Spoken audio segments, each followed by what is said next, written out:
అంగన్వాడీ కేంద్రాలలో చిన్నారులకు విద్య ఆరోగ్య సంరక్షణకు ప్రభుత్వం అధిక ప్రాధాన్యత కలిగిస్తున్నదని సూపర్వైజర్లు విజయలక్ష్మి రమాదేవి అన్నారు. పులిచెర్ల జిల్లా పరిషత్ ఉన్నత పాఠశాలలో ఐసిడిఎస్ ప్రాజెక్టు డైరెక్టర్ వెంకటేశ్వరి సూచనలతో పోషణ్ బి పడాయి బి కార్యక్రమంపై అంగన్వాడీ కార్యకర్తలకు శిక్షణ ఇచ్చారు. ఈ సందర్భంగా అంగన్వాడీ కేంద్రాల్లో చిన్నారులకు నేర్పించవలసిన విద్య ఆరోగ్య సంరక్షణపై అవగాహన కల్పించారు.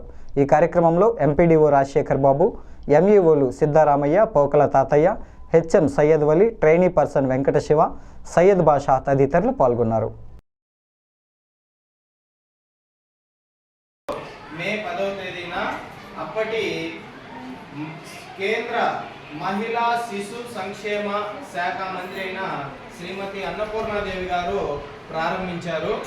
దీనిలో భాగంగా మనకు అంగన్వాడీ సెంటర్లలో పోషణతో పాటు విద్యార్థుల్లో మెదడు డెవలప్మెంట్ కానీ ఆ సమయంలో ఆ ఏజ్ గ్రూప్లో మనం వాళ్ళకు అందించాల్సిన వివిధ రకాలైన కృత్యాలు కానీ అనేది మనకు జ్ఞానజ్యోతి ప్రోగ్రాంలో లాస్ట్ మంత్ 6 days ట్రైనింగ్ తీసుకున్నాము.